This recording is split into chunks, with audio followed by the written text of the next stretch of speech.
നമ്മളിതാ ഈ സംഭവം എല്ലാം സെറ്റായതിൻ്റെ പുറത്തുള്ളത്. അടുത്ത് നമ്മുടെ സ്ക്വിഷിയാണ്. നമ്മൾ ഒരു സ്ക്വിഷി ഉണ്ടാക്കി. ഇത് ഞാൻ ഇതിൻ്റെ തന്നെ ഷേപ്പിൽ വെട്ടിയെടുത്താണ് ഒരു ഐസ്ക്രീം സ്ക്വിഷി. നമ്മളിതിനകത്ത് 2 സ്ക്വിഷിയാണ് വയ്ക്കുന്നത്. നമ്മുടെ രണ്ടാമത്തെ സ്ക്വിഷി ഇതെവിടെ വരച്ചെടുക്കാൻ പോവാണ്. നമ്മൾ വരയ്ക്കാം. ഞാനിത് പെൻസിലും കൊണ്ട് വരച്ചുകൊണ്ട് ഞാൻ ഒന്ന് മാച്ചിട്ടാണ് വരയ്ക്കുന്നത്.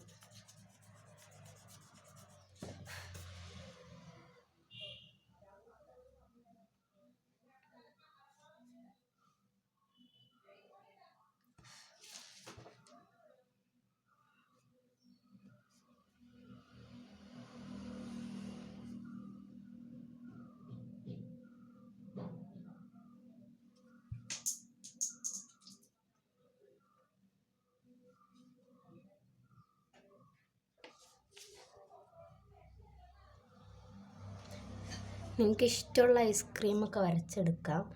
ഞാനിവിടെ ഇപ്പോൾ കപ്പ് ഐസ്ക്രീമാണ് വരയ്ക്കുന്നത്. ഞാൻ പിൻട്രസ്റ്റ് ചെയ്തപ്പോൾ എനിക്ക് കിട്ടിയ 2 എണ്ണമാണ് ഇവിടെ വരച്ചിട്ടുള്ളത്. ഇതിനൊന്നുകൂടെ ക്യൂട്ടാക്കണം. അപ്പോൾ നമുക്ക് കണ്ണും മൂക്കും വരച്ചു കൊടുക്കാം. മൂക്കല്ല,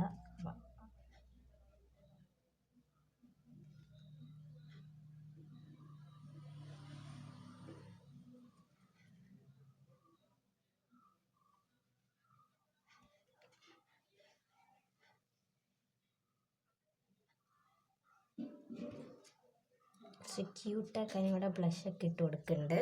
അപ്പം നമ്മുടെ പടം ഇവിടെ വരച്ച് കഴിഞ്ഞിട്ടുണ്ട്. ഇനി അടുത്തത് നമ്മൾ ഇതുപോലെ 2 പേപ്പർ ഇതേ സൈസിന് എടുക്കണം. നമ്മുടെ സ്ക്വിഷിയുടെ ഇവിടെ റെഡി ആയിട്ടുണ്ടെങ്കിൽ നമ്മളിതൊന്ന് കളർ കൊടുത്തെടുക്കാൻ പോവാണ്. അപ്പോൾ അതാ നമ്മൾ ഇതിന് കളർ കൊടുക്കുവാണ്. ഞാൻ പറ്റണത്ര നൈസായിട്ടാണ് കൊടുക്കാൻ നോക്കുന്നത്. എന്നാലാണ് ഞാൻ ഉദ്ദേശിച്ച ഷെയ്ഡ് കിട്ടുള്ളൂ.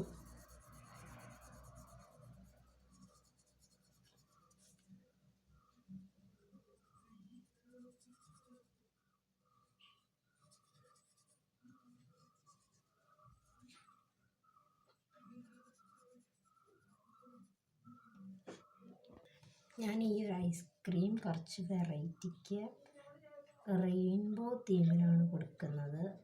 അതുകൊണ്ട് ഞാനിവിടെ ഇപ്പോൾ മാർക്കറൊന്ന് യൂസ് ചെയ്യുന്നുണ്ട്. എന്താണെന്ന് പറഞ്ഞാൽ എൻ്റെ റെഡ് കളർ എനിക്ക് അത്രയൊന്നും ഇഷ്ടമല്ല. വേറെ ഏതൊരു ഷെയ്ഡ് പോലെയാണ്. പിന്നെ ഇത് നല്ല രസമായതുകൊണ്ട് ഞാനിത് അടിക്കുന്നുണ്ട്.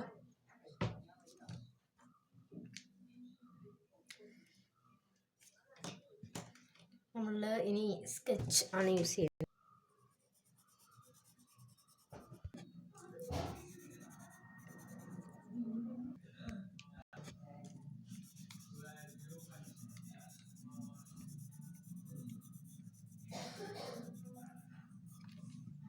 അപ്പോൾ നമ്മുടെ ഇത് ഐസ്ക്രീം നമ്മൾ കളർ കൊടുത്തിട്ടുണ്ട്. ഇനി നമുക്ക് ഒട്ടിക്കുക സൈഡ്. അപ്പോൾ നമ്മൾ പശ തേക്കുന്നത് എങ്ങനെയാണെന്ന് വെച്ചാൽ നമ്മൾ ഈ സൈഡിൽ കൂടെ ഇങ്ങനെ പശ വെച്ച് പോവാണ്.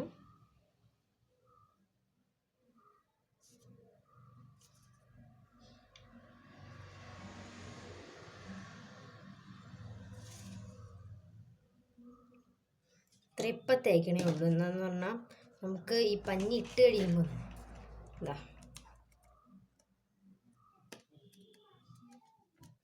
ഇങ്ങനെ ഇരിക്കട്ടെ. എന്നിട്ടാണ് നമുക്ക് പഞ്ഞി കയറ്റാൻ പറ്റുള്ളൂ ഇതിലേക്ക്. ഇനി നമ്മൾ ഉണ്ടാക്കാൻ പോകുന്നത് ഇത് ഇട്ട് വയ്ക്കാനുള്ള ഒരു കവർ പോലത്തെ ഒരു സംഭവമാണ്. നമ്മളതിനുള്ള ആണല്ലോ എടുക്കുന്നേ. അതാ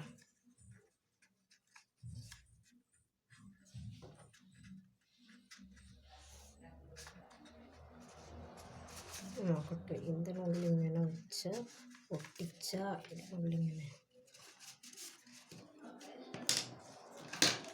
ഇതുപോലെ നമുക്കൊന്ന് മുറിച്ചെടുക്കാം. ഇത് നമ്മളിത് ഇതേമാതിരി ചെയ്ത് കൊടുക്കണം.